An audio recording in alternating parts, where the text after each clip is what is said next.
Saudações e bem-vindo. Hoje refletimos sobre as celebrações do Jubileu de Ouro da Independência de Moçambique, 50 anos, uma efeméride que se assinala a 25 de junho de 2025. Para esta reflexão, hoje convidamos o académico Severino Ngwenya. Professor, é sempre bem-vindo. Muito obrigado, muito obrigado. Professor, conquistamos a identidade, a nossa identidade. O que há mais a celebrar nestes 50 anos da nossa independência nacional? Vamos por partes. Primeiro, se na vida de um casal de 50 anos são bodas de ouro, porque atravessaram vicissitudes, metamorfoses enormes na vida deles, como casal, como família, para um país 50 anos é um bebê. Então não devemos dizer que celebramos 50 bodas de ouro da independência de Moçambique. Estamos a celebrar o nascimento de uma nação, de um Estado. Você vê, se você fala com um francês, ele vai dizer que a França nasceu no século VI, tempo de Clovis. Se você fala com um romano, um italiano, ele vai te dizer que começar a falar dos Césares todos. Se você fala com o egípcio, dos faraós. E todos eles pretendem que os substratos dessas nações tenham nascido nessas épocas. Então você olha para nós, temos 50 anos de nascimento, e falar de bodas de ouro, me parece que esta comparação entre as bodas de ouro de um casal e de uma nação não seja aplicável. Nós estamos a celebrar nem sequer a adolescência, mas de facto a infância do nascimento de uma nação, de um país que tem que crescer, tem que se reencontrar. A segunda coisa que você se refere é a identidade. Não há identidades conquistadas.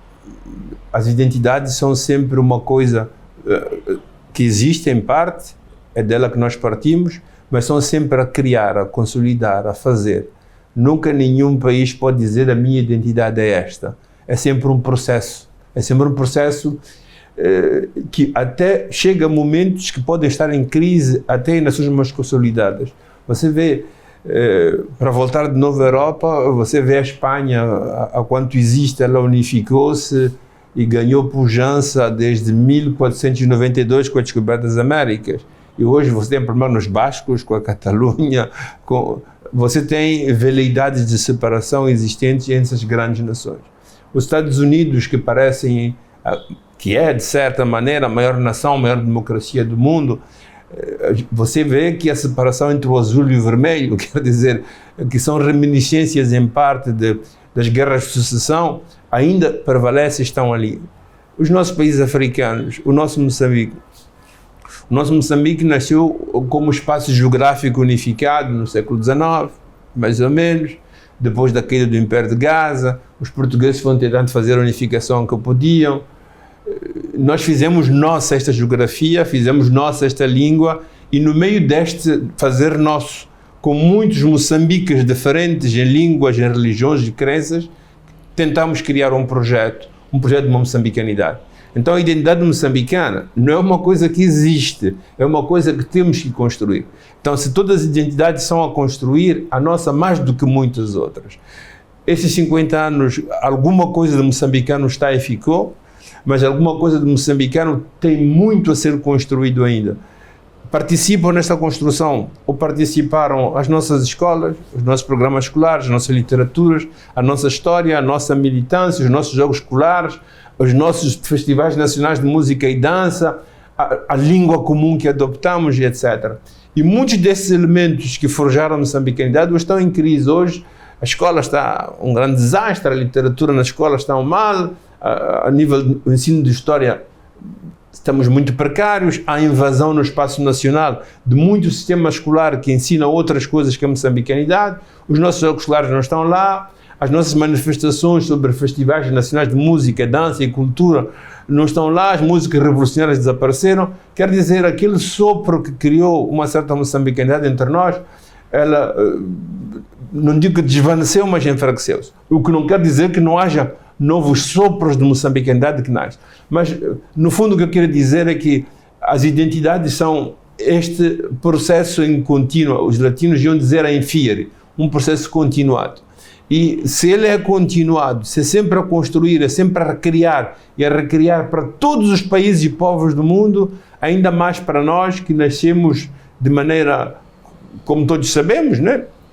Resultado de uma divisão arbitrária, de um viver conjunto forçado, mas que nós fizemos o nosso, mas que foi interrompido pela guerra de 16 anos, agora toca refazer. Eu diria, em resumo, que a moçambicanidade não é uma coisa já existente, conquistada, mas é uma coisa a construir.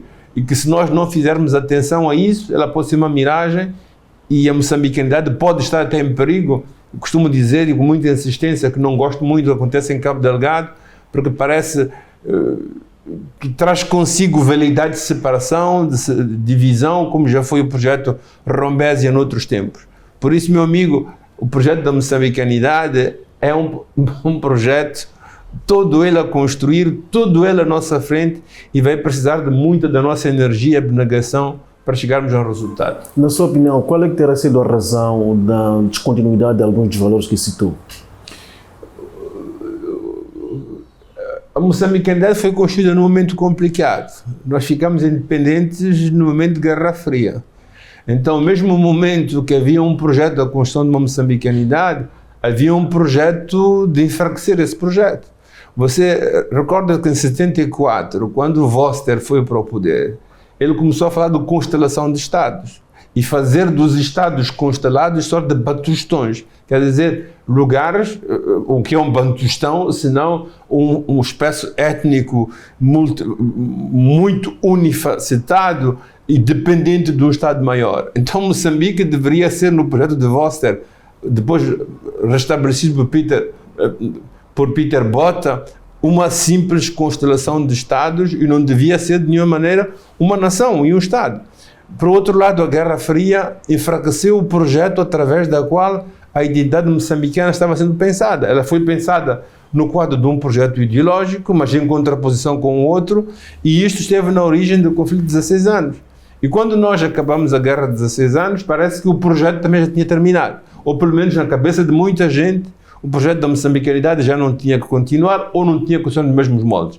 O resultado é que nunca estivemos tão pouco moçambicanos em termos de identidade como estamos hoje. Mas há toda uma série de razões históricas ligadas ao próprio nascimento, a ideologia aplicada por forças de circunstâncias, as resistências aplicadas, que faz com que Moçambique esteja onde está hoje. Mas a guerra dos 16 anos que acabou condicionando o futuro de Moçambique nesses 50 anos, terá tanto tido a sua razão? Há quem diga que a razão é mais externa do que interna. Eu gostava era de poder ouvir a leitura do professor. Mas quer dizer, eu ia dizer assim, é sempre importante pensar para frente. E há um momento em que é preciso pensar para frente. E nós temos que pensar para frente. A nossa nação tem mais jovens do que velhos. A nossa nação tem muitas mais vidas a construir do que vidas que viveram e que chegaram ao momento de cansaço, que algumas até pedem descanso. Então a gente pode focalizar-se no passado, na história, nas causas disto e daquilo, mas não temos que perder de vista que o mais importante é o futuro. Aliás, toda a história é história porque é ligada e orientada ao futuro. Quantas razões, só para dizer uma palavra, apesar de não querer que isto seja o essencial, é preciso recordar-se que Moçambique forma-se, o partido Frelimo forma-se em 62, no momento em que o conjunto dos países africanos está a encaminhar-se à independência. Portugal, anacronicamente, não quer dar esta independência. Somos obrigados a uma luta armada. Esta luta armada é apoiada uma vez por uns, uma vez por outras, por razões deles, que empurraram Moçambique a estar numa situação, digamos assim, de redefinição em termos ideológicos, até que depois do apoio dos americanos a Israel na Guerra de 6 Dias e o acordo com Salazar levou a que o apoio da Fundação Ford dos americanos acabasse e nós encaminhássemos diretamente para o socialismo. Tentamos, toda a África e toda a Ásia tentou evitar isto com a doutrina dos não alinhados, não queríamos alinhar nas guerras e acabamos sendo forçados para alinhar. Este ponto é importante porque o conflito, a Guerra Fria está a continuar de novo. Hoje, agora, em nome de recursos, os chamados recursos críticos para a transição energética, que são 10, entre 10 e 12, Moçambique tem 7 ou 8 deles, temos muitos chineses aqui, temos muitos americanos aqui, temos muitos europeus aqui, e todos eles já perguntam as mesmas coisas. E muitas vezes os conflitos que eles não têm coragem de desencadear entre eles, desencadeiam entre nós. Então a Guerra Fria, que levou-nos àquela guerra de 16 anos, está a recomeçar em África. Ontem o governo do Mali rompeu as relações com a Ucrânia. O governo de Senegal chamou a embaixador da Ucrânia. Por quê? Porque a Ucrânia está a misturar-se com o terrorismo que assola o continente africano em nome da luta contra a Rússia. Quer dizer, a luta entre a Ucrânia e a Rússia tem que ser na Ucrânia e na Rússia. E já isso ainda faz, é mau. Agora, que se transfira isso para o continente africano, desculpe, é trágico para nós. Sobretudo que não temos condições nem forças para nos protegermos deste tipo de coisas. E não podemos fazer com que, uma segunda vez, o nosso continente torne-se campo de batalha de interesses alheios aos nossos. E a guerra de 16 anos, infelizmente, no essencial, foi mais isso do que conflito interno. Esta é a minha leitura deste período da nossa história. Mesmo neste contexto de guerra dos 16 anos, hoje temos terrorismo na província de Cabo Delgado. O que é que o académico Severino Ngoni acha que podíamos ter feito melhor e não conseguimos fazer? Nós temos muitas narrativas de volta a Cabo Delgado. Tivemos a narrativa do jihadismo internacional, em seguimento do 11 de setembro e a guerra da Líbia, que fez com que praticamente o terrorismo fosse descendo pela costa e chegar até nós. Tivemos a narrativa de questões étnico-tribais, favorecimento de uns em detrimento de outros. Tivemos a narrativa da fraqueza estrutural de Cabo Delgado e falta de presença e de ajuda da parte do governo. Tudo isso são razões verdadeiras. Mas a verdadeira razão, para mim, ela é da geopolítico-económica de recursos. Ela é ligada essencialmente ao gás de petróleo. Nós sempre perguntamos-nos se os recursos eram uma bênção ou uma maldição. Elas têm sido uma maldição desde o Biafra, em 62.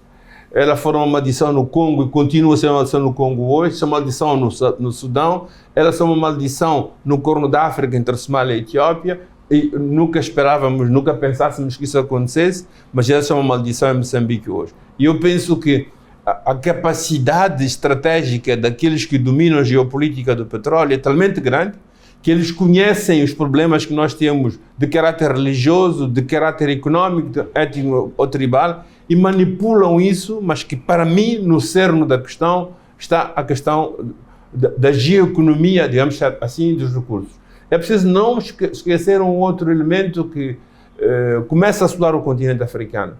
Quando nós começamos o caminho em direção às independências, nós tivemos um conflito entre o grupo de Monrovia e o grupo da Casablanca. E o grupo da Casablanca queria, na esteira de Nkrumah, uma unidade africana imediata. O grupo de Monrovia queria o gradualismo, como foi predicado por Senghor, foi de Bonnier, sobre direção da França e de Gaulle na altura. O resultado do que foi? O resultado é que ficamos com o status quo neocolonial e em 1963, quando criamos a OA, decidimos que nos trocavam as fronteiras coloniais de um lado e do outro lado que não havia ingerência de países nas fronteiras do outro. Quando o Ocidente ingeriu e matou Patrício Lumumba, nós ficamos a olhar em nome da não ingerência e de respeito pelas fronteiras coloniais. Ora, esta doutrina, que foi a única coisa que prevaleceu de 63 até poucos anos atrás, hoje já não é uma doutrina, digamos assim, que prevalece na relação entre os países ou no respeito que o Ocidente tem em relação a isso. Quando a Margaret Albright era secretária de Estado americana e começou a guerra no Congo, ela disse que a África estava a começar a sua Primeira Guerra Mundial. O que é a Primeira Guerra Mundial? É o elogio do nacionalismo, é a primeira guerra do nacionalismo que vai depois desaguar na Segunda Guerra Mundial.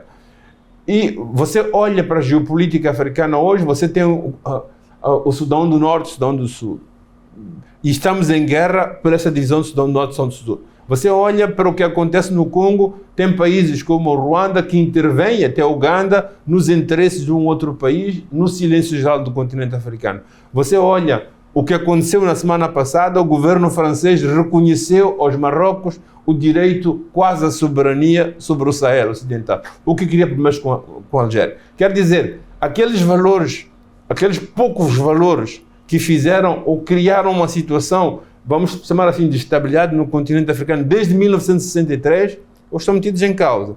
Então, algumas vontades, algumas veleidades de refazer a geografia política por parte de alguns africanos, mas sobretudo por parte de algumas potências ocidentais, eu penso que ela está nos a ameaçar e nós temos que nos proteger contra ela.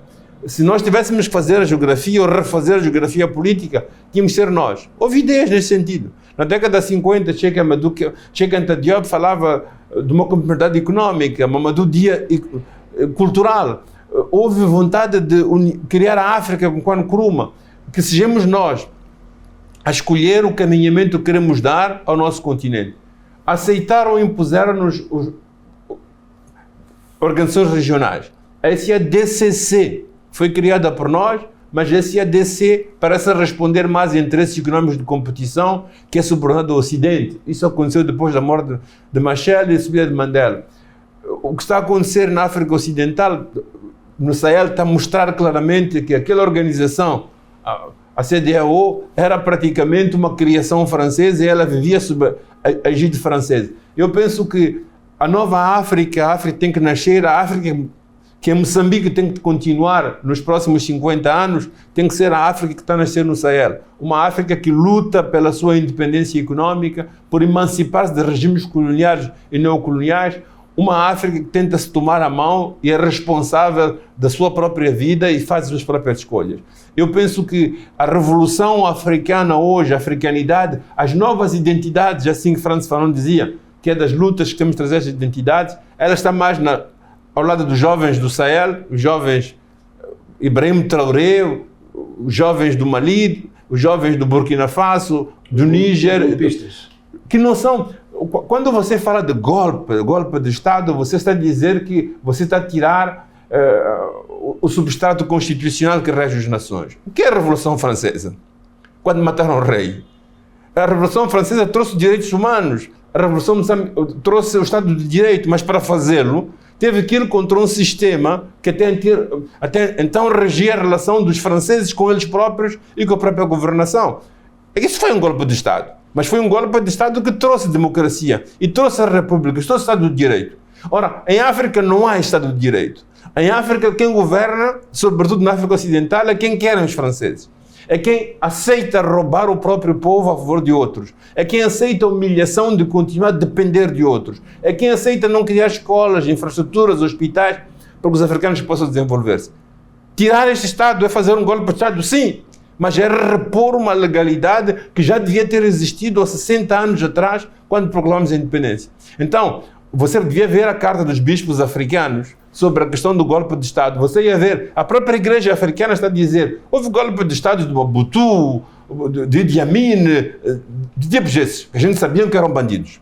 Mas o que está a acontecer do outro lado parece repor a África no caminho ou na continuidade da sua luta pela sua plena emancipação. Por isso eu sou completamente a favor do que está a acontecer no Sahel, só espero que aqueles jovens não sejam deixados sozinhos, que eles tenham força, coragem e energia para resistir e que toda a África se encaminhe em direção em revoluções verdadeiras. Não é luta contra ninguém, é luta a favor do nosso povo.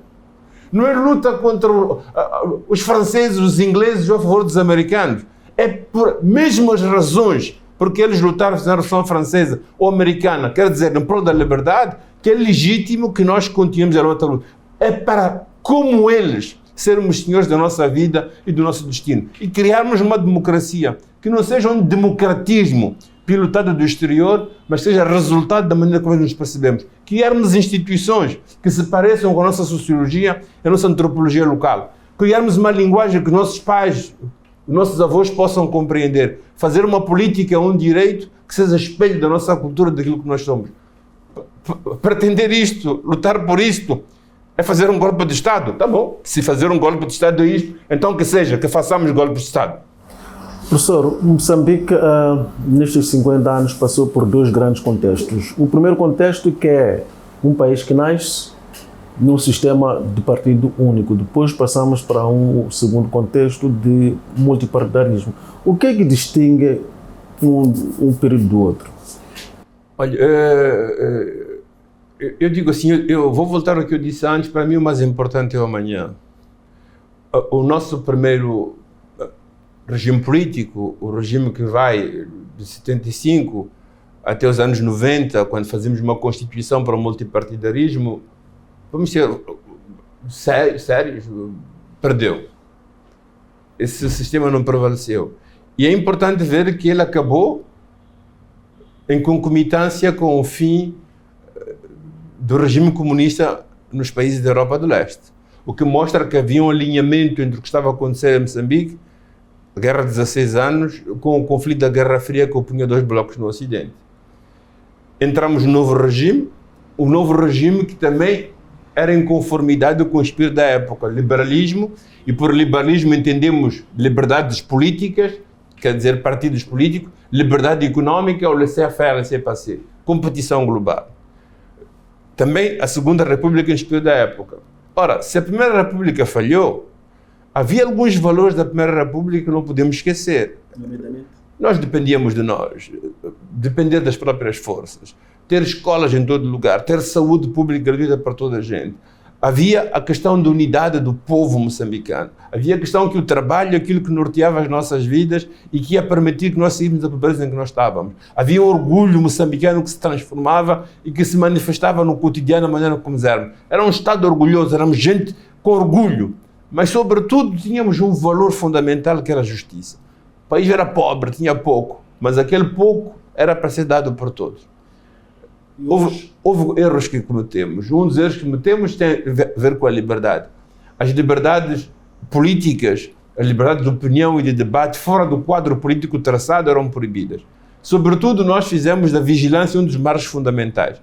Só que vigiamos contra os chiconhocas, vigiamos contra Smith, contra Voster, contra os americanos, esquecemos de vigiar contra nós próprios. E foi dessa falta de vigilância sobre nós próprios que o tal feiticeiro entrou. Porque foi utilizando alguns que estavam no interior que entrou esta pernocracia, esta dolarcracia que começou a reger em 90.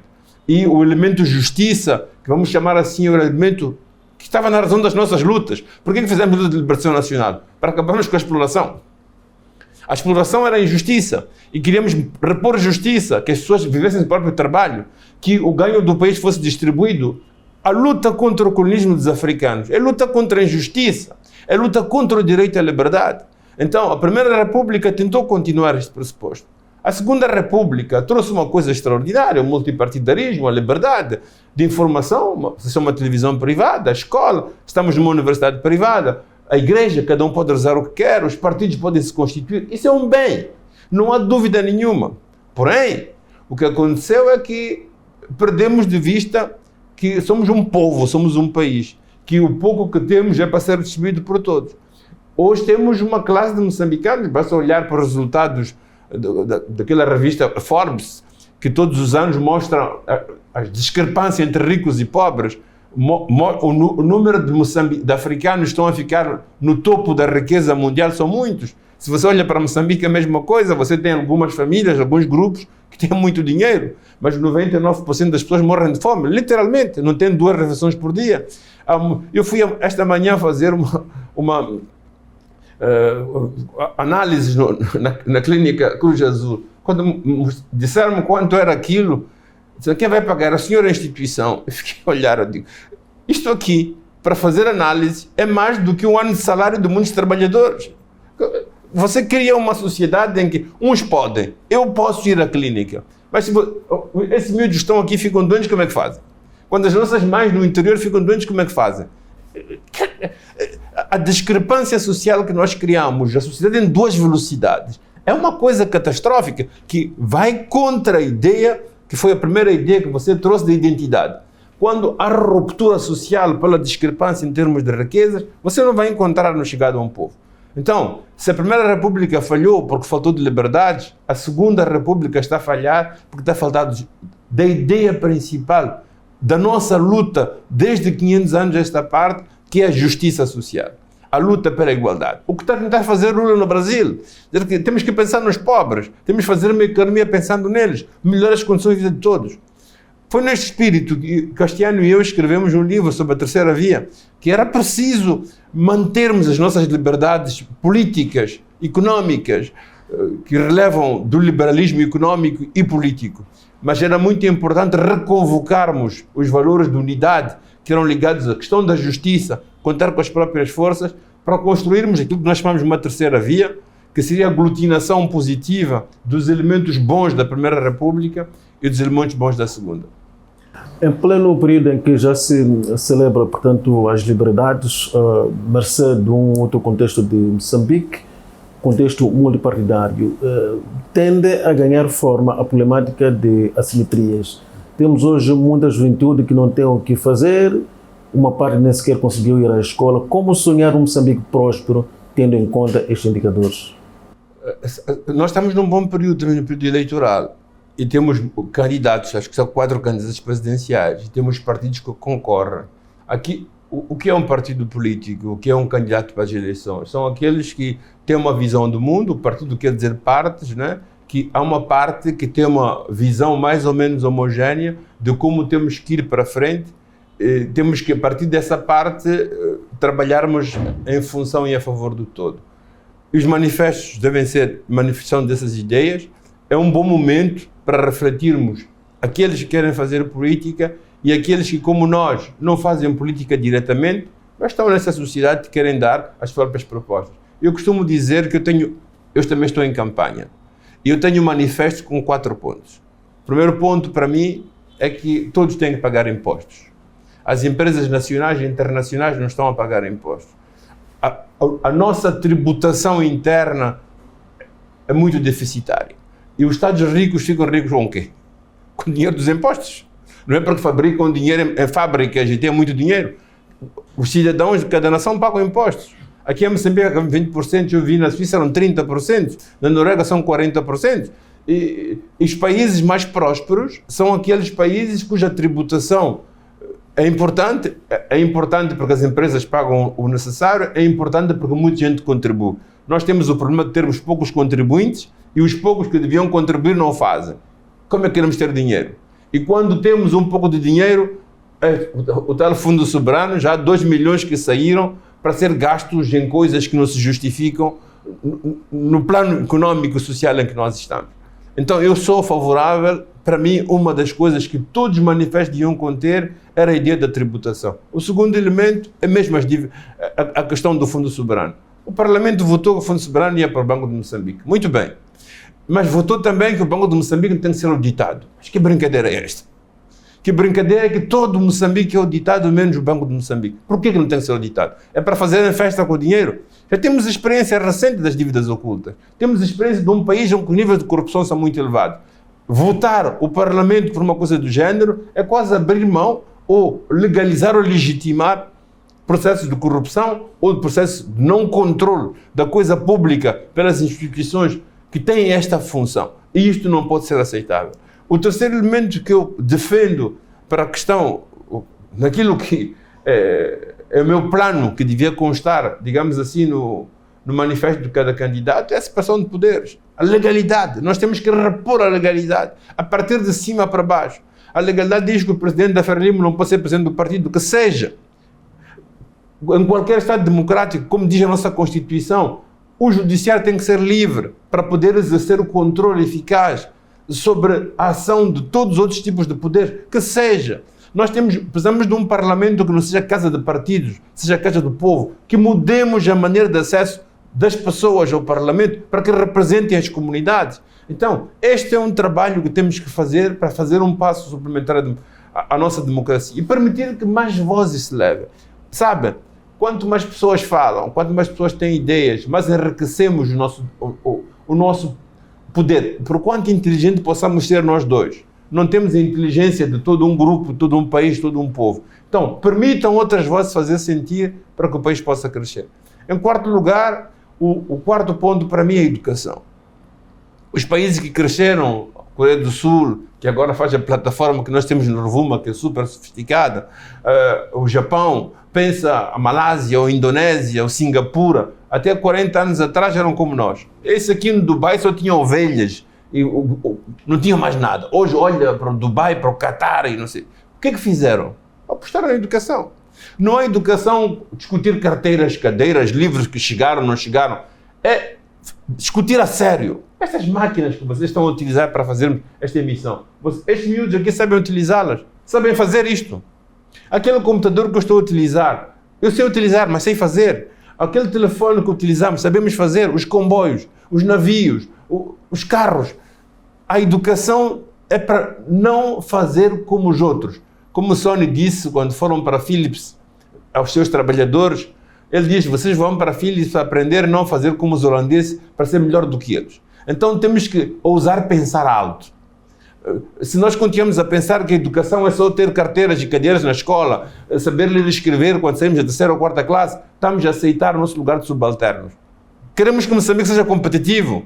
Queremos que Moçambique seja como os outros países. Queremos que o nosso povo possa dizer, sim, nós somos um povo responsável de nós próprios. Queremos acabar com este miserabilismo. Nós vivemos das ofertas, das dívidas, daqueles que querem apoiar o orçamento do Estado. Vestimos roupa que os outros já não querem usar e vendem na estrada. Comemos o que os outros não querem comer. Fazemos o que os outros nos permitem de fazer. Queremos continuar a ser isto? Ou pensamos que temos orgulho suficiente para pensar que podemos ser um povo autorresponsável e competitivo no Conselho Internacional? Estamos com dinheiro e estamos a dizer fundo soberano é para meter no banco. Não, peguemos em 10% e façamos os melhores níveis de ensinamento possível. Mandemos nossos estudantes para as melhores universidades, façamos ver melhores professores para aqui e façamos esta grande revolução. A revolução hoje é na tecnociência, é no saber. Já não é o mundo das ideologias, das políticas. O Elon Musk hoje aluga naves para a NASA. Quer dizer que é a NASA que depende do governo americano que vai a um privado para poder chegar ao espaço. O lugar da tecnociência saiu dos espaços estatais e tornou-se uma coisa pública. E é preciso dar a estes jovens possibilidades para fazer isso. Abrir startups, criar iniciativas. Os nossos miúdos não são mais burros que os outros. O que não têm são condições, são oportunidades. Se nós dermos essas oportunidades, essas condições, podes ter a certeza que vamos ter um Moçambique melhor e mais competitivo. Qual é o pressuposto para qual é a premissa para esta visão? É a alternância política? Não tem. Sabe, o que eu estou a dizer é que nós estamos fora. Nós vivemos num mundo completamente estranho. Vivemos num mundo nosso. O mundo das ideologias acabou. O mundo das políticas acabou. Em Moçambique, o que nós precisamos não é alternância no jogo político. É bom e é normal que a gente reivindique e tenha essas alternâncias políticas. O que nós precisamos é juntarmos-nos todos a um objetivo comum. Hoje, se tu olhas para Moçambique, tens Frelimo, tens Renam, temos MDM. Eu pergunto onde que encontro o dinheiro. E você pensa um bocadinho a ver que o dinheiro vem da comunidade internacional. Temos ONGs, de onde vem o dinheiro? Comunidade internacional. Se é uma coisa que eles conseguiram fazer muito bem foi dividir-nos. Nós não conseguimos sentar-nos numa mesa como moçambicanos e olharmos todos juntos o que é que nós queremos, qual é o nosso objetivo. Estamos aqui a pensar, eu sou disto, eu sou daquilo, eu sou... Só as ONGs. Tu não consegues meter as ONGs todas na mesma mesa. Os interesses são diferentes. Tu não consegues meter os partidos políticos na mesma mesa. Têm objetivos diferentes. Um país, para ir para frente, tem que traçar objetivos comuns. Temos que nos entender sobre o que queremos. Até podemos divergir na maneira de como chegarmos lá, mas objetivos comuns. Neste momento, o mais importante é juntarmos forças e energias e traçarmos um plano para Moçambique para os próximos 50 anos. Um plano para Moçambique. O que é que estes miúdos têm que ser daqui a 50 anos? O que é que os nossos filhos têm que ser daqui a 50 anos? E lutarmos todos, cada um dando o melhor de si para chegar a esse objetivo. Está a ver? Agora, Jogos Olímpicos. Quando você olha para os Jogos Olímpicos, olha o mapa do ouro. Tem a China em primeiro lugar, os Estados Unidos, depois vem, não sei, a França, a Alemanha, não sei o quê. Quando o primeiro país da África, onde é que está? Olha para a tabela. E onde está Moçambique no meio daquilo tudo? Então nós queremos que Moçambique esteja lá, a rivalizar com os outros. Porque só pode fazer isto dando oportunidade aos jovens para crescer em todas as dimensões. Então, se nós... Quando uma equipa africana ganha um jogo, a primeira equipa africana, parece que somos seres inferiores. Só ficamos contentes porque competimos numa coisinha. Não! Nós temos que acreditar em nós próprios, que somos capazes de fazer a mesma coisa que fazem os outros. Temos que criar condições para que os nossos tenham oportunidades. E temos aí um pacote de dinheiro que nos cai do céu, que tínhamos que aproveitar para fazer isso, mas temos que acreditar. Os chineses não são melhores do que nós, os americanos. O ovo, o espermatozoide que fecunda o óvulo do americano não é melhor do que o nosso. O que ele tem de melhor que nós são as condições sociais que lhe permitem ter visões e sonhos melhores e mais altos. Então procuremos dar isso aos nossos rapazes. E se conseguirmos fazer isso, vamos ser iguais a todos os outros. Nós somos homens com as mesmas potencialidades e a função dos intelectuais, a função da política, a função das elites, porque todos nós fazemos parte dessa mesma elite, é criar um quadro institucional que permita o crescimento de um país, de um povo, a partir da sua maioria. Gente mais capaz, que são jovens, é a juventude, e nós somos ricos em juventude. Sublinhou aqui a relevância da educação para os moçambicanos. Como trazer a educação de volta para os carris, tendo em conta o ponto de partida que é extremamente difícil? É inquestionável a problemática da qualidade. Eu não quero... A minha ideia não é voltar para os carris. Nós nunca tivemos educação em Moçambique. A educação de hoje é pior do que de ontem. Mas quando é que você teve uma boa educação em Moçambique? Quando? Até 74 você tinha mais de 95% de analfabetismo. Depois de 75, 76 você fez educação baseando-se no 8 de março. Por quê? Porque a única coisa que nós tínhamos, os portugueses foram embora e nós fizemos a massificação, precisamos de professor. Quando é que você teve essa boa educação? Quando? Quando é que você pode dizer que no período tal a educação em Moçambique era favorável? Nunca tivemos. Nós fazemos isto, um ioiô, não? Lembra-se do ioiô que jogávamos quando éramos pequenos, não é? O que nós temos que fazer é começar agora a dizer nunca a massa crítica que nós temos. O número de pessoas formadas nos últimos 50 anos é a maior e a melhor que jamais o país teve. Jamais Moçambique teve tantos académicos, intelectuais como hoje. Esta massa crítica é capaz de começar a pensar num salto maior. A sorte que nós temos de ter algum dinheiro do fundo soberano nos permite fazer um investimento que nunca conseguimos fazer. E se nós fizermos isto, então podemos sonhar muito alto. Não fiquemos agarrados a pequenezas. Começar a dizer que a educação vai, a gente sabe. Que o livro escolar, a gente sabe. Vamos pensar alto. Vamos pensar alto. Vamos pensar aquilo que pensou a Indonésia, a Singapura, a Malásia, a Coreia do Sul há 30, 40 anos atrás. Não pensou como estamos a pensar nós. Livro escolar, sentar na cadeira. O que é que faz a diferença? Qual é o diferencial entre povos no mundo? É a ciência e a tecnologia. O que é que temos que fazer para dominar isso? Então, demos-nos as condições e o quadro para fazermos isso. Mas Moçambique continua a pensar baixo. Nós continuamos a ter elites que pensam baixo. Nós continuamos a ter gente que quer fazer ouvir a própria voz e para poder existir é preciso abafar os mais novos. Não! Temos que abrir a porta e permitir que eles cresçam.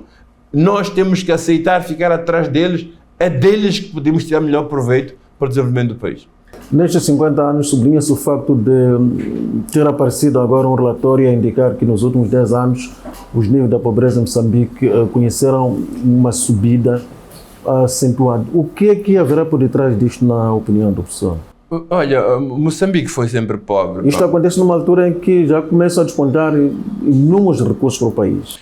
Moçambique foi um país muito pobre. Posso fazer uma pergunta? Quando é que Moçambique não foi pobre? Quando? Lembra-se algum período que podíamos dizer que Moçambique não era pobre? A gente tem ciência de pobreza, são índices estatísticos, é bom que estejam. A gente pode fazer esse tipo de estatísticas ligadas a números, não é? Para dizer que se você olha para o interior de Moçambique, que seja no centro, no norte ou no sul, a pobreza esteve muito presente.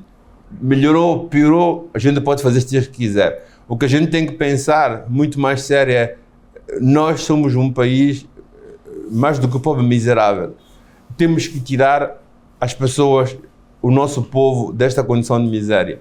E o segredo para lutar contra a pobreza, para o desenvolvimento dos países, o segredo que levou, vou voltar a citar a Malásia, Singapura, os dragões, os países aqui do Golfo, foi porque utilizaram os recursos que tiveram, apostaram na educação com objetivos muito claros, fixaram-se metas, fixaram-se objetivos e conseguiram fazer isso. não nos distraiamos com coisas que nos metem uns contra os outros. Quer dizer que os últimos 10 anos o governo foi mau? Foi. Quer dizer que o governo podia ter feito melhor? Podia. Quer dizer que a educação... Tudo o que tu quiseres. Mas não nos distraiamos, não nos metamos sempre a lutar uns contra os outros sobre um passado que foi errado, que podia ser melhor ou pior. Aprendamos a fixar-nos objetivos. O que é que temos que fazer para mudar radicalmente esta situação e encanalarmos Moçambique numa dimensão nova? Eu insisto, impostos internos, eu insisto, o Fundo Soberano não pode ficar refém de joguinhos políticos. Eu insisto, as instituições têm que ser pujantes, livres, constituídas por pessoas capazes, os melhores que nós temos, mas com maior isenção moral, ética e até política. E em quarto lugar, aproveitemos o Fundo Soberano e esse período de transição entre as energias fósseis renováveis para apostarmos que não é só o gás e o petróleo, mas Moçambique tem 7 ou 8 destes chamados minerais precários que vão fazer o salto, digamos assim, para um novo mundo em termos de energias. Não percamos o barco, aproveitemos, tentemos fazer parte do mundo, não ficando sempre na carroça de trás, a comer o que os outros não querem comer e que atiram, a vestir o que os outros não querem vestir e que atiram. Tentemos ser responsáveis das nossas vidas. E a primeira das coisas é que temos que descobrir uma certa unidade. Aquela identidade que você disse que nós tínhamos, eu disse que não era construir, nós temos que redescobrir uma vontade de ser moçambicanos e trabalhar juntos, independentemente das nossas diferenças, para criar este espírito de moçambicanidade. Qual é a visão do professor sobre o projeto da Unidade Nacional? A Unidade Nacional é um projeto trazido pela Frelimo, trazido pelo Eduardo... Já vibrou bastante. Trazido por Eduardo Mondlane, mas nós não estamos a fazer o necessário hoje para manter. A guerra da Renamo centrou-se muito no centro de Moçambique. O partido do MDM muitas vezes é visto como confundindo-se sempre com a zona central de Moçambique. A Frelimo é dada sempre como vencedora na província de Gaza. Hoje temos reivindicações em Cabo Delgado. Isso tudo misturado não são bons sinais de unidade nacional. A Frelimo começou a eleger pessoas pela pertença étnica, era preciso uma zona regional para ser candidatas presidenciais e etc. Nós temos que voltar à unidade nacional. A unidade nacional não significa uma retórica de unidade. Significa, há um pensador chamado Renan que dizia que a nação é o plebiscito cotidiano. Plebiscito cotidiano significa eu acordar de manhã e dizer assim: eu quero ser membro da vossa família nacional. Eu quero, mas tenho que me dizer isso cada manhã que acordo. Mas eu tenho que encontrar nisso razões que me levam a dizer que é melhor ser membro da vossa comunidade do que estar sozinho ou membro de uma outra comunidade. Então nós temos que dar razões às pessoas para querer ser moçambicanos. A unidade nacional não pode ser um discurso simplesmente.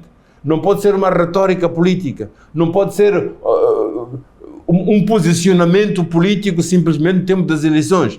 É preciso que cada moçambicano se sinta parte, nos sacrifícios que tem que fazer, mas também nos benefícios que tem que tirar. Se a gente não sente benefício em fazer parte de Moçambique, vou-te contar uma história simples. Inauguraram em Pemba um estádio de futebol, parece que é o único estádio de futebol iluminado neste momento. E foi uma festa para Pemba. E no fim eu estava triste. Por quê? Porque não queria um campo de futebol em Pemba. Eu queria que cada província tivesse 10 campos eletrificados. Mas por que fiquei triste? Porque mais de 50%, mais de 70% até, foi financiado pela Total. Não pode ser.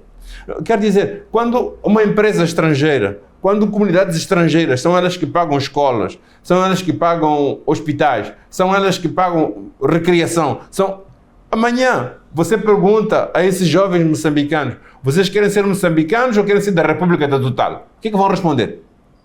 Quem que lhes dá? Aquilo que eles precisam para o cotidiano deles? São outros.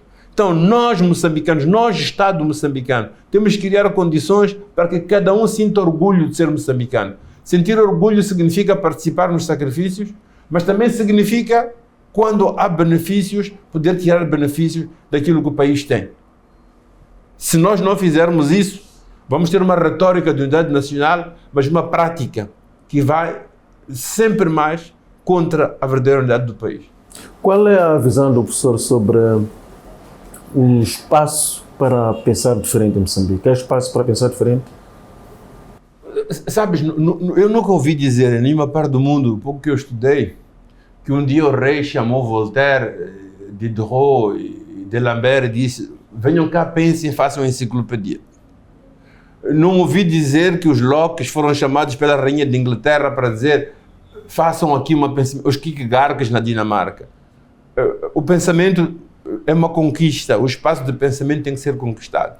E não esperes que nenhum presidente amanhã acorde e diga assim: anda cá, faz um pensamento livre, independente, contra aquilo que eu penso. Isso nunca existiu em lugar nenhum.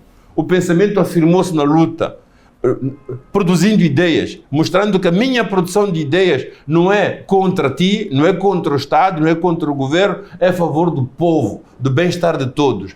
Este esforço tem que ser conquistado. É a mesma coisa para os meios de comunicação. Qual é o país que chama meios de comunicação privados e diz assim: façam emissões, sejam livres, façam o que quiserem? O Estado quer controlar. Isso não é só em Moçambique, é nos Estados Unidos.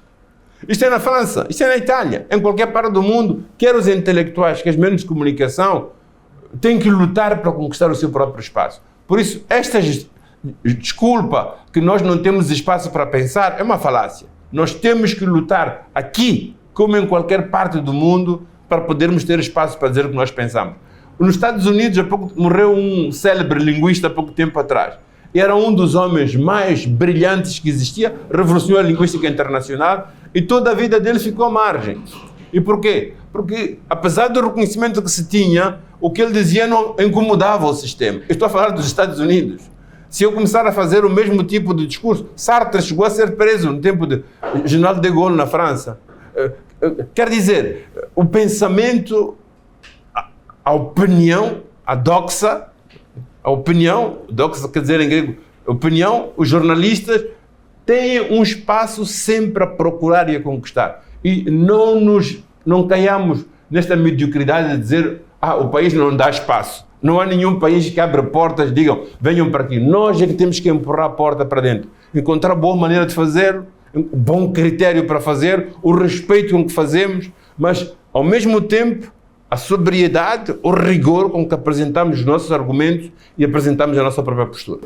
Há um sentimento quase enraizado no país, segundo o qual só se pode gozar de oportunidades que o país oferece quando se é membro de um determinado partido, o que já não acontece com aqueles que não são membros desse partido. Eu volto a dizer uma coisa: nós estamos cheios de erros, estamos cheios de precalços a ultrapassar. Que o que você diz é verdade, que a Frelimo privilegia os membros do partido do Frelimo, a gente sabe, e é mau. Nós sabemos os dois, a Frelimo sabe também. Isso faz com que muita gente não se sinta parte de Moçambique. Isso é contra a unidade nacional, isso é contra a participação dos cidadãos, isso é contra a igualdade de todos.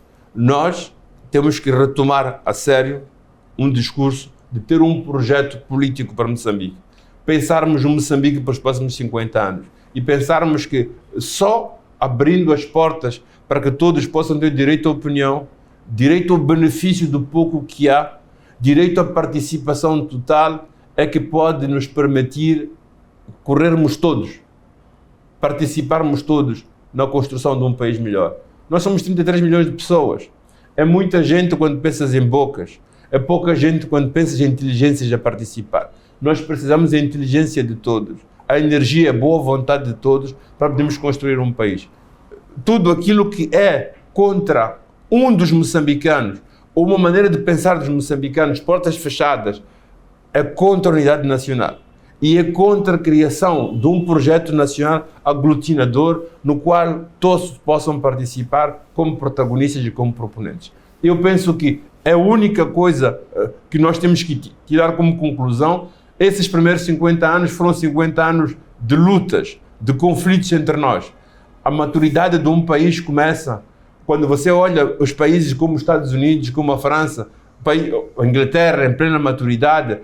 O que eles têm é defender a bandeira do país, a bandeira da nação, muito menos do que defender a bandeira de um partido ou de uma pertença particular, étnica, racial, religiosa, etc. E aquilo que nós temos, os 50 anos deviam ser a passagem do Moçambique feito por grupos, por indivíduos, por heróis individuais, e a passagem para a construção do Moçambique aberto, que se abre à opinião de todos, deixa para trás as diferenças e aposta em alguma coisa em que se identifique como um projeto aglutinador de Moçambique, não obstante as diferenças de todo o nível, todas elas possam existir. Professor, conhecemos o nosso passado, conhecemos o nosso presente, e só conhecendo o passado e o presente pode-se pensar no futuro, que Moçambique podemos vacinar daqui a 50 anos. Nós não temos que sonhar futuros. Nós não somos profetas, os profetas têm certeza do futuro, nós não somos futurólogos que podem perspectivar o futuro, nós somos homens engajados no hoje. E quando somos homens engajados no hoje, conhecemos o nosso passado e o nosso futuro e o nosso presente, sabemos que algumas coisas do passado e do presente temos que sacrificar para construir um verdadeiro futuro. E o futuro de Moçambique será aquilo que nós decidirmos que Moçambique tem que ser. E a minha sugestão, a minha proposta é que a gente volte a valores verdadeiros, volte à ideia de justiça, volte à ideia da liberdade e volte à ideia de unidade, de contar com as próprias forças para construir um Moçambique que seja construído por moçambicanos e para os moçambicanos de hoje e da manhã. O professor Severino Ngwenya foi o nosso convidado para esta reflexão sobre o passado, presente e futuro de Moçambique, no contexto das celebrações do Jubileu de Ouro da Independência Nacional, efeméride que se celebra a 25 de junho de 2025. Fica aqui o nosso muito obrigado pelo calor da sua audiência e fique bem.